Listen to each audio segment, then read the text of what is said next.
Hello guys, welcome to you all. So in this video we gonna talk about scholarship, जो कि मैंने आपको कहा था अपने प्रीवियस वीडियो में। इस वीडियो में मैं आपको तीन चार से ज़्यादा स्कॉलरशिप्स के बारे में बताऊंगा। उसमें क्या क्या एलिजिबिलिटी है और कुछ रिगार्डिंग उससे इंफॉर्मेशन भी मैं आपको बताऊंगा। हाँ, ये है कि स्कॉलरशिप के बारे में पता लगाने के लिए थोड़ा सा टाइम लग गया, उसके लिए सॉरी, बट मैं ये वीडियो में आपको ज़्यादा से ज़्यादा इन्फॉर्मेशन देने की कोशिश करूँगा और जितना हो सके मैं उतना आपको बताऊँगा। तो चलिए शुरू करते हैं।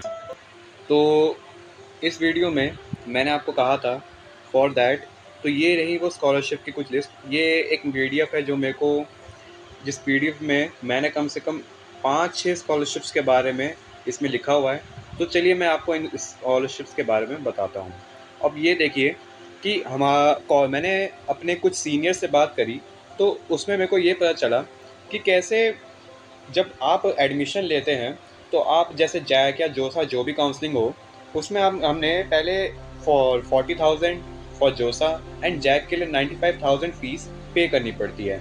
एंड जो पेंडिंग फ़ी होती है वो हमें एक हफ्ते क्लास शुरू होने के एक हफ्ते बाद ही पे करनी होती है, जो कि वो मांगते हैं। और उसके बाद ही या फिर कुछ महीने बाद ही वो स्कॉलरशिप स्कीम्स प्रोवाइड करते हैं हमें कि इसमें आप पार्टिसिपेट करिए, इसको आप फिल करिए, तभी आपको इतनी 50% या 100% की स्कॉलरशिप मिलेगी और जो आपने पैसे दिए हैं वो आपके बैंक अकाउंट में ट्रांसफ़र हो जाएंगे। अब मैं आपको कुछ स्कॉलरशिप्स बता देता हूँ, जैसे कि ये है CVSP के स्कॉलरशिप। अब इसमें आप देख सकते हैं कि इसमें लिखा हुआ है Kindly contact DSW office. The following scholarships are dealt by academic section after applying online, and then submit the hard copy of the application and uploaded document in the room number 104. ये जो PDF है ये है 2022 की, तो आप इसको ना देखिए, मगर ये देख सकते हो कि CVSP के एक स्कॉलरशिप है जो आपको कॉलेज प्रोवाइड करेगा। इसमें वो आपको पूरा डिटेल में इंफॉर्मेशन प्रोवाइड करेगा कि कैसे कैसे इसके रिगार्डिंग आपको अपने कॉलेज में कौन से रूम नंबर में जाके वो सब सारे डॉक्यूमेंट्स जमा करने हैं और उन्हें देने हैं, और फिर उसके बाद वो आपके डॉक्यूमेंट्स को वेरीफाई करेंगे एंड देन वो आपको मैसेज के थ्रू आपको ये बता देंगे कि आपके जो डॉक्यूमेंट्स हैं वो वेरीफाइड हुए हैं या नहीं। अब मैं आपको वो स्कॉलरशिप्स बताता हूँ जो डिस्ट्रिक्ट दिल्ली गवर्नमेंट के लिए, मतलब जो जैक दिल्ली में जिन्होंने एनरोल किया है for DTU, NSUT, IIIT Delhi and IGTTW में, उसके लिए कुछ दिल्ली डिस्ट्रिक्ट के द्वारा, दिल्ली गवर्नमेंट के द्वारा ये कुछ स्कॉलरशिप्स हैं, जिसमें मेरी पर्सनली फेवरेट है मेरिट कम विंग स्कॉलरशिप, इसलिए मैं आपको उससे पहले बताऊंगा। और इसके बारे में मुझे कुछ ज़्यादा ही जानकारी है जो कि मैंने अपने सीनियर से गैदर करी थी। अब आप देख सकते हैं कि beneficiary under national food security scheme at the rate 100% fee reimbursement family income is up to INR 2.50। मतलब अगर आपके फैमिली में किसी के पास राशन कार्ड अगर है तो फिर आप अब उसे अप्लाई करिए और राशन कार्ड के ज़रिए आपको 100% की फ़ीस रिप्लेसमेंट मिलेगी। मतलब आपको 100% आपको फ़ीस माफ़ हो जाएगी आपकी। इसका मतलब ये भी है कि अगर जैसे आप 1,50,000 पे कर रहे हो या फिर 1,24,000 पे कर रहे हो, जो भी आपकी पेंडिंग फ़ीस है वो आपके थ्रू आपके बैंक अकाउंट में, आपके फादर के बैंक अकाउंट में कुछ महीनों के अंदर में वापस आ जाएगी। लेकिन उसके लिए कंडीशन भी है कि आपके घर में, आपके फैमिली में पापा या मम्मी का राशन कार्ड होना चाहिए। दूसरा है कि अगर आपके पास इनकम सर्टिफिकेट है और वहाँ पे आपकी फैमिली इनकम 2.5 लाख से कम है, तो फिर आपको 50% स्कॉलरशिप मिलेगी। जैसे मान लीजिए कि अगर 1,24,000 रुपये आप दे रहे हो एज अ फ़ी, या फिर 1 लाख फ़ी आप दे रहे हो, तो 50,000 आपको वापस मिलेगी और 50,000 एज अ फ़ी वो चली जाएगी। अब तीसरा है कि अगर आपके पास ना इनकम सर्टिफिकेट है और ना ही आपके पास राशन कार्ड है, तो तीसरा ऑप्शन बचता है कि आपको 25% स्कॉलरशिप तब मिलेगी अगर आपके फैमिली की इनकम 6 लाख पर एनम से कम है, तब आपको 25% छूट मिलेगी।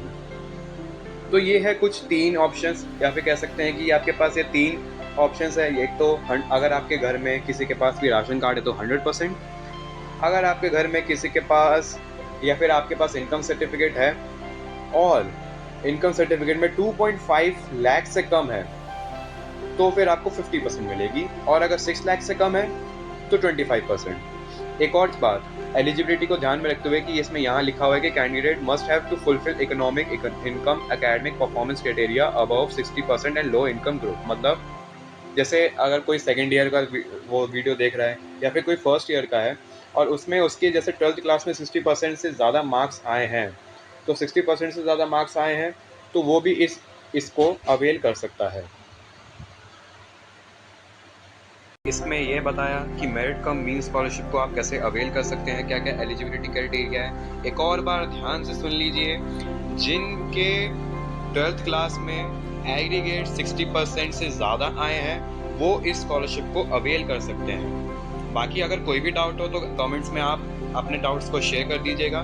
मैं पूरी कोशिश करूँगा कि मैं ज़्यादातर डाउट्स क्लियर कर सकूँ। एक और चीज़, अभी मेरिट कम मीन स्कॉलरशिप्स की डेट्स नहीं आई है। मतलब एक तरह से आप कह सकते हो कि क्योंकि ये जो डाटा है ये मैं 2022 का दिखा रहा हूँ, लेकिन ये जो डाटा है 2016 से, मतलब 4 साल से ये डेटा अभी तक बदला नहीं है। हमेशा हर साल जब भी ये आता है, जब भी इसका PDF आती है तो हमेशा ज़्यादातर चीज़ें सेम ही होती है। इसलिए 2023 में भी अगर डाटा आएगा या फिर स्कॉलरशिप्स के रिगार्डिंग कोई इन्फॉर्मेशन आएगी तो ज़्यादातर चीज़ें सेम ही रहेंगी। अब बात करूँ मैं कि जब भी मेरिट कम स्कॉलरशिप के बारे में कोई भी इन्फॉर्मेशन आएगी तो मैं उसके रिगार्डिंग वीडियो बना दूंगा, तो उसके लिए कोई टेंशन लेने की ज़रूरत नहीं है। अब मैं बात करूँ कुछ और स्कॉलरशिप्स की, जैसे कि पोस्ट मैट्रिक स्कॉलरशिप है या फिर OBC के लिए और SC के लिए। यहाँ पे भी आप देख सकते हो लिखा हुआ है फुल ट्यूशन फी रीइंबर्स, मतलब पूरी ट्यूशन फी माफ़ हो जाएगी, या फिर इसमें दोनों में ही पूरी ट्यूशन फी माफ़ होने का बोल रहे हैं। और ये एलिजिबिलिटी क्राइटेरिया भी देख सकते हो कि जो SC स्टूडेंट्स हैं should have passed in the previous academic year. SC students के लिए बहुत ही ज़्यादा छूट है, बस उन्हें पास होना है अपने प्रीवियस या फिर मतलब 12th क्लास में हो या फिर फर्स्ट ईयर में हो, उन्हें बस पास होना है। जो मैं एक बार फिर से कह देता हूँ, जो फर्स्ट ईयर में है अभी या फर्स्ट ईयर में जाएंगे वो 12th का दिखाएंगे, उनके लिए 12th में उन्हें 60% से ज़्यादा चाहिए for merit come mean scholarship. और जो सेकेंड ईयर में है उनमें फर्स्ट ईयर में उन्हें 6 CGPA से ज़्यादा चाहिए, तब जाके वो इसको अवेल कर पाएंगे। तो SC स्टूडेंट्स के लिए तो वैसे ये कोई कंडीशन है नहीं, लेकिन पोस्ट मैट्रिक फॉर OBC के लिए उन्हें तब भी अपने 12th क्लास में एग्रीगेट 60% से ज़्यादा मार्क्स लाने पड़ेंगे, तभी उनकी फुल फ़ी माफ़ होगी। मैं पोस्ट मैट्रिक के रिगार्डिंग एक और वीडियो बनाऊंगा जिसमें मैं पूरी इन्फॉर्मेशन दिखाऊंगा कि कैसे पोस्ट मैट्रिक फॉर OBC हो या SC हो, उसमें और क्या क्या इन्फॉर्मेशन मैं आपको और बताऊंगा। अभी मेरे को मेरिट कम मीन स्कॉलरशिप के बारे में पता है कि जो कि ज़्यादातर जैक दिल्ली के जो भी कॉलेजेस हैं उनमें ज़्यादातर यही स्कॉलरशिप बहुत काम आती है, और ज़्यादातर इसी को ही प्रेफर करते हैं क्योंकि ज़्यादातर बच्चों की इसमें लग जाती है और उन्हें उनकी जो फीस है वो 50% 100% माफ़ हो जाती है। अब मैं बात करूँ merit scholarship for SC ST OBC minority category, इसमें भी आप देख सकते हो कि दोनों में ही फुल फ़ी माफ़ होने का दावा ये कर रहे हैं। SC ST OBC दोनों के लिए है, और इसमें भी इन्हें अपने प्रीवियस ईयर या फिर 12th में हो या फिर फर्स्ट ईयर में हो 60% से ज़्यादा चाहिए। तो ये रहे कुछ 5-6 कॉलेजेस, 5-6 स्कॉलरशिप्स। अब आप यहाँ देख सकते हैं कि जो जैक में है, मतलब जिनका college DTU NSIT IIIT Delhi या IGDTU है, वहाँ पे ये स्कॉलरशिप्स काम आ जाएंगी। और जिनके जोसा के कॉलेजेस हैं जैसे कि IITs NITs IIITs, वहाँ पे तो हम एक तरह से वहाँ पे ये चीज़ होती है कि जो SC का स्टूडेंट हो या ST का स्टूडेंट हो उनके लिए तो फुल फ़ी माफ़ होती है, क्योंकि वो उनके ब्राउचर में ही लिखा हुआ था। तो मैं आपको इसके रिगार्डिंग इन्फॉर्मेशन बता रहा हूँ। और जो OBC या जनरल है लेकिन उनकी फैमिली इनकम 1 लाख से कम है तो भी उनकी फुल फ़ी माफ़ हो जाती है। तो ये रहे कुछ 5-6 स्कॉलरशिप्स रिगार्डिंग दिल्ली गवर्नमेंट, और दिल्ली वाले बच्चों के लिए ये बहुत काम के हैं। ये आप PDF में आप इसे देख सकते हैं। और बाकी scholarship granted from national scholarship portal. हाँ, एक और चीज़, NSP के द्वारा भी आप स्कॉलरशिप ले सकते हैं। इसमें भी बहुत सारी स्कॉलरशिप हैं, आप ये देख सकते हैं। डिस्क्रिप्शन में मैं इसका PDF लगा दूंगा, आपको उसके लिए कोई टेंशन लेने की ज़रूरत नहीं है। और आप इसमें वीडियो में भी आप इसका स्क्रीनशॉट लेके आप इसे रख सकते हैं, अपने फ़ोटोज़ को ले सकते हैं, स्क्रीनशॉट ले सकते हैं। मैं धीरे धीरे करके सारी PDF की वीडियोस में आपको शुरुआत से फिर से दिखा देता हूँ। हाँ, ये बात अलग है कि वीडियो थोड़ी लंबी हो जाएगी, लेकिन कोई नहीं, आपके काम के लिए ही है, इसीलिए आप इसका स्क्रीनशॉट ले सकते हैं। मैं इसको थोड़ा सा छोटा कर देता हूँ।